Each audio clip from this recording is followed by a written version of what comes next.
فأعوذ بالله من الشيطان الرجيم بسم الله الرحمن الرحيم ومن أحسن قولا ممن دعا إلى الله وقال إنني من المسلمين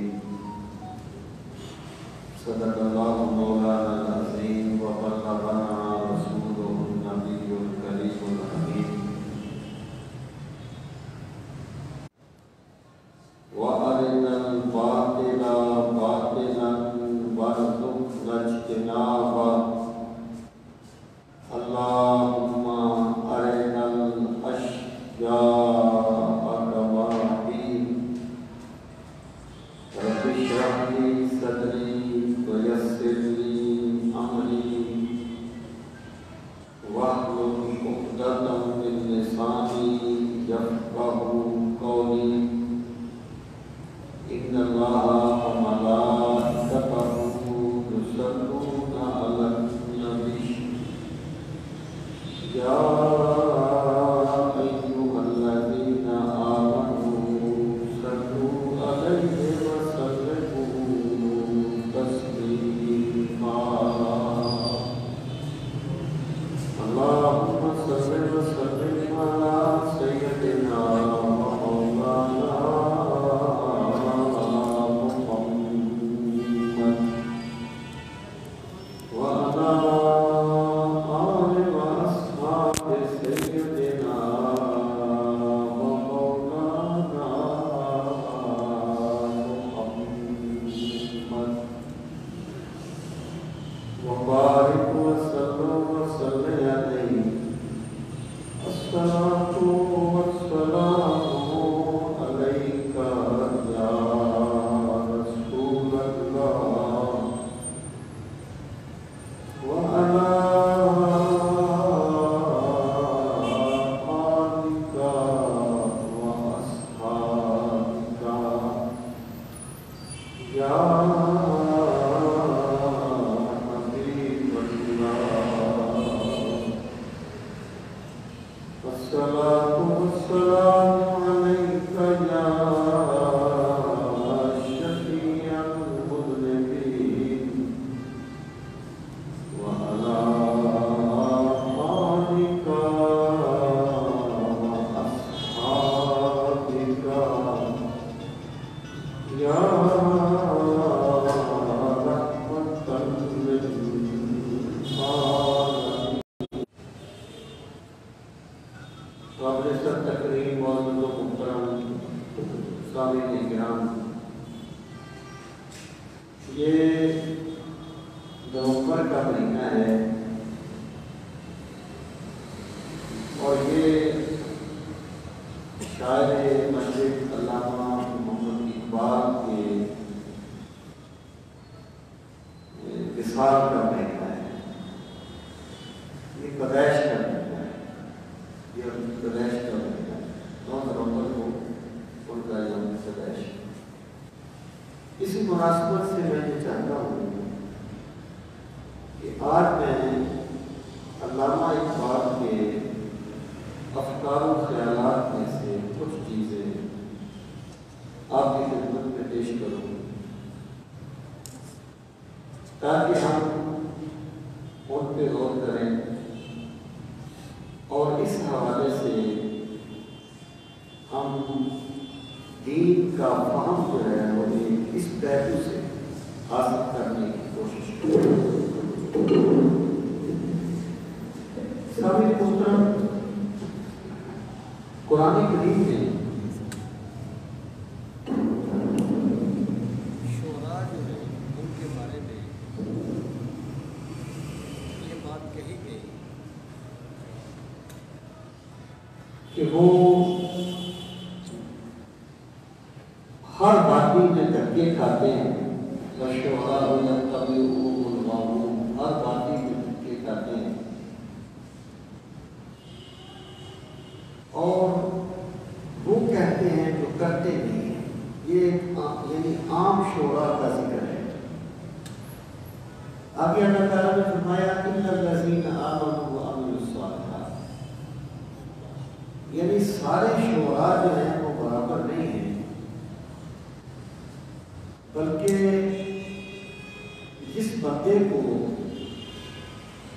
ایمان کی دولت نصیب ہو جائے اور وہ اعمال صالحہ کے حسن و زیبائی کو اپنا لے تو پھر اس کی جو شاعری ہے وہ لفظوں کا ایک نہیں رہتی بلکہ پھر اس کی شاعری دین کی حقیقت کو واضح کرتی ہے اور دین کے مقصد کو واضح کرتی ہے۔ عمومی طور پہ غزلیہ قول سے آگے نہیں کرتی۔ اقبال نے کہا تھا ہند کے شاعر و صورت کرو افسانہ نویس، آہ بیچاروں کے آثار پہ عورت ہے سوار۔ یعنی یہ اس سوچ سے آگے نہیں چلتی، لیکن جس انسان کا رابطہ اللہ کے ساتھ مستحکم ہو جائے اور جسے رسول کریم صلی اللہ علیہ وسلم کی نظر نبوت کا فیض مل جائے، پھر اس کی شاعری ایسے نہیں رہتی، پھر وہ ساتھی بن کے ابھرتا ہے، جامی بن کے ابھرتا ہے، رومی بن کے ابھرتا ہے، اور اس کی شاعری ایک دلوں میں ہلچل مچا دیتی ہے اور دین کی حقیقت کو واضح کرتی ہے۔ مولانا روم جو ہے ان کی بھی شاعری ہے، لیکن ان کی شاعری نے جو کچھ کیا ہے بس اس کا ایک منفرد مقام ہے۔ اقبال کی فکر پہ انقلاب آئے ہیں باقاعدہ، اس کی وجہ یہ ہے کہ وہ جو اقبال نے خود کہا تھا نا، میری نوائے پریشان کو شاعری نہ سمجھ، میری نوائے پریشان کو شاعری نہ سمجھ کہ میں محرم میں راز غروب میں خانہ، یعنی میں کوئی شوقیہ شاعری نہیں کرتا بلکہ جو دین کا درد مجھے اللہ نے دیا ہے میں اس کو بیان کرنے کی کوشش کرتا ہوں۔ تو پھر شاعری جو ہے اس رنگ میں آ جاتی ہے۔ یہ جب اقبال نے اسرار خودی لکھی تھی، یہ تو ایک محاورہ سا ہے نا کہ گھر کا پیل ہونا ہوتا ہے، یہ بہت بڑی حقیقت ہے۔ یہ یعنی ایک بندہ جہاں ہوتا ہے اس کی قدر نہ کرنا یہ زندگی کی بہت بڑی حقیقت ہے، اور یہی وجہ ہے کہ انبیاء کرام نے ہجرت کی ہے۔ ان کے اپنے علاقے کے لوگوں نے ان کی قدر نہیں کی، انہوں نے ہجرت کی ہے۔ یہ اس پہ فلسفہ ہے، یہ ایک زمینی حقیقت ہے، یونیورسل ٹروت ہے۔ اقبال نے جب اسرار خودی لکھی تو جرگل سے اسے ایک خط آیا تو اقبال رو پڑا۔ اس نے کہا جن لوگوں کے لیے میں نے لکھی ہے انہیں اس کی پرواہ نہیں ہے کہ میں نے کیا لکھا۔ تو اقبال نے جو کچھ لکھا ہے وہ کوئی محض شاعری نہیں ہے، وہ لفظوں کا ایک پھیر نہیں ہے۔ دیکھیے ایک ہوتا ہے فن، ایک ہوتا ہے درد۔ فن وقتی ہوتا ہے، یعنی ایک بندہ فنکار ہے، وہ لوگوں کا مجموعہ اکٹھا کرے گا، لوگوں کو ہنسائے گا یا رلائے گا، لوگ بالکل پیک پہ پہنچ جائیں گے، لیکن یوں ہی ختم ہوگا، سب کچھ ختم ہو جائے گا۔ یہ فن ہے، یہ درد نہیں ہے۔ درد جو ہوتا ہے اس کا اثر آخر تک بننے میں باقی ہے۔ حیرہ کے ساز میں نہاں صاحب ساز کر خون دل و جگر سے ہے میری نوا کی پرورش۔ وہاں کہتا ہے خون دل و جگر سے ہے میری نوا کی پرورش، حیرہ کے ساز میں نہاں صاحب ساز کر کہ یہ جو میں لکھتا ہوں اس میں میرا خون شامل ہے۔ میرے جگر کا خون شامل ہے، میں راتوں کو اللہ کی بارگاہ میں روتا ہوں، میں یہ لکھتا ہوں۔ تو جب اس طریقے سے کوئی کلام پیش کیا جاتا ہے پھر اس کی تاثیر الگ ہوتی ہے، اس کی تاثیر اپنی ہوتی ہے۔ سامعین محترم، بہت سے اقبال کے ایسے بھی اشعار ہیں جن کی کوئی توجیہ کم از کم مجھ جیسا بندہ نہیں کر سکتا کہ اس کا کیا مطلب ہے۔ یعنی آپ یوں کہیے کہ جب وہ لکھتے ہیں تو اتنی پیک پہ چلے جاتے ہیں کہ ہمارے لیے سمجھنا اس کو ممکن نہیں ہوتا۔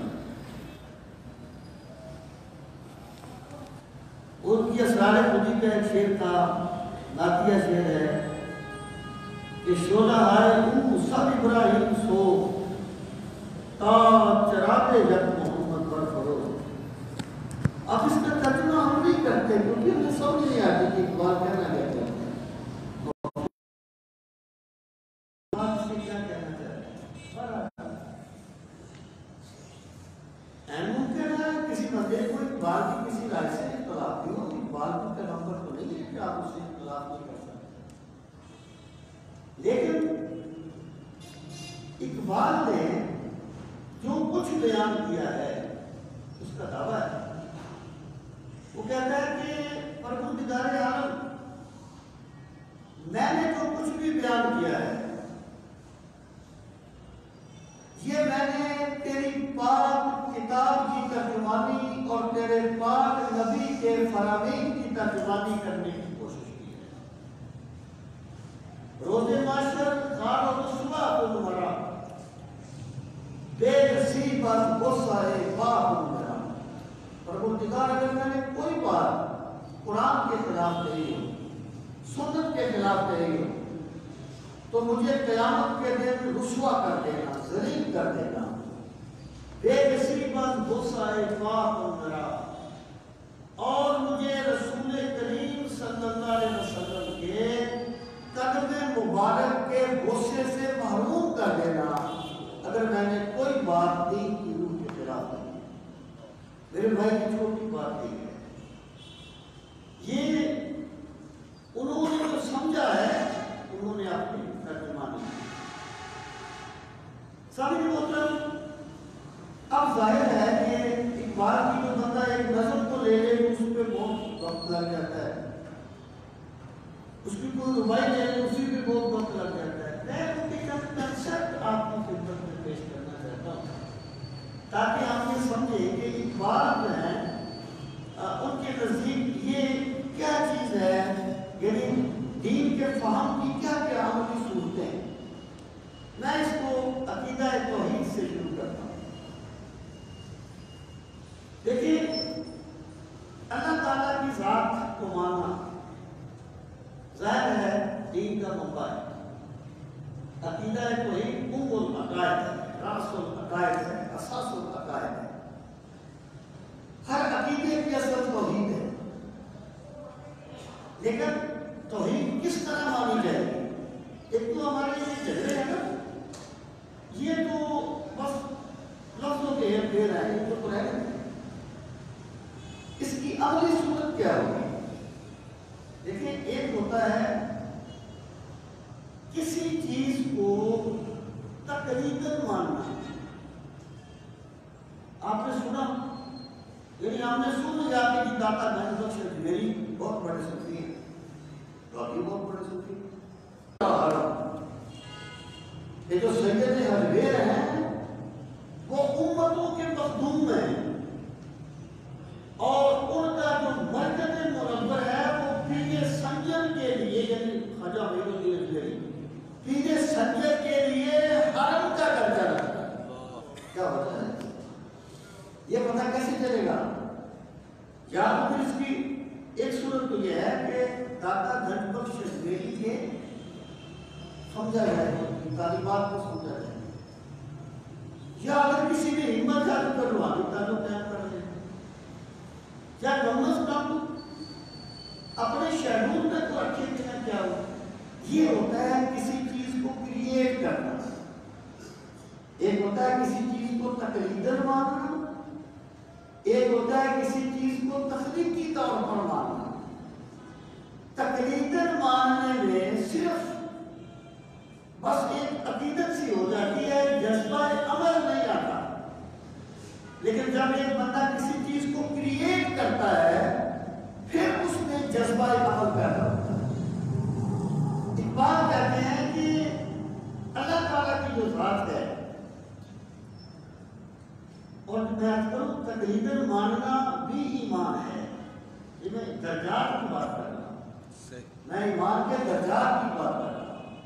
یعنی ایک بندے نے کبھی غور نہیں کیا کہ خدا کے ہونے کی کیا دلیل ہے، کہ اللہ تعالیٰ کی عظمت کس چیز سے واضح ہوتی ہے، اور وہ اللہ کو مانتا ہے تو وہ مومن ہے۔ لیکن جو بندہ غور کرتا ہے اس کا درجہ اس سے بہت بلند ہے۔ یہ تو تدبر ہے نا، تدبر۔ جس بندے نے تدبر کر لیا اس کے دل سے ایمان کے چشمے پھوٹتے ہیں۔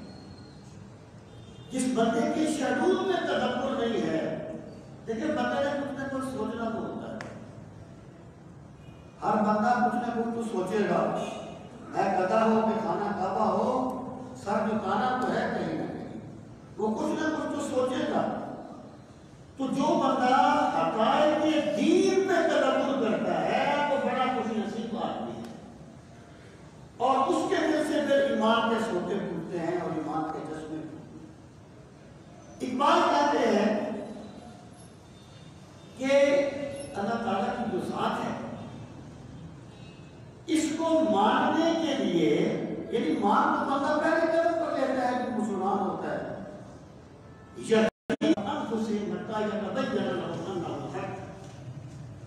ہم تمہیں کائنات میں اپنی نشانیاں دکھائیں گے اور تمہاری اپنی ذات میں تمہیں اپنی قدرت کی نشانیاں دکھائیں گے، یہاں تک کہ تم پہ واضح ہو جائے گا کہ وہ ذات حق ہے۔ اقبال نے کہا تھا اپنے من میں ڈوب کر پایا سراغ زندگی، اپنے من میں ڈوب کر پایا سراغ زندگی، تو اگر میرا نہیں بنتا نہ بن، اپنا تو بن۔ مطلب کیا ہے کہ بندے کبھی اپنے وجود میں غور کر تاکہ تجھے پتہ چلے کہ وہ خدا کتنا عظیم ہے جس نے میری آنکھیں بنائی ہیں، وہ خدا کتنی قدرت والا ہے جس نے میرا دل بنایا ہے، جس نے مجھے سوچ میرے وجود میں پیدا کی ہے۔ جب تو اس بات کو سمجھ جائے گا نا پھر تجھے سمجھ آئے گی کہ کوئی عقل مند بندہ بھی کوئی کام فضول نہیں کرتا، تو مجھے بھی تو رب نے کسی مقصد کے لیے پیدا کیا ہوگا۔ تدبر پتا کرے کہ مطلب ایک جگہ پر کہتے ہیں کہ تو نے دیکھا ہے کبھی ہے دیدہ ہے عبرت کے گل ہو کے پیدا خاک سے رنگین کباب کے اوپر ہوا۔ اے بندے تو نے کبھی غور کیا کہ پھول جو ہے نا وہ مٹی سے پیدا ہوتا ہے، اس میں پھر جمال آ جاتا ہے، اس میں خوشبو آ جاتی ہے۔ یہ جو جمال ہے نا، نہ بیج میں ہے، نہ پانی میں ہے، نہ ہوا میں ہے، نہ چاندنی میں ہے، تو کوئی تو ہے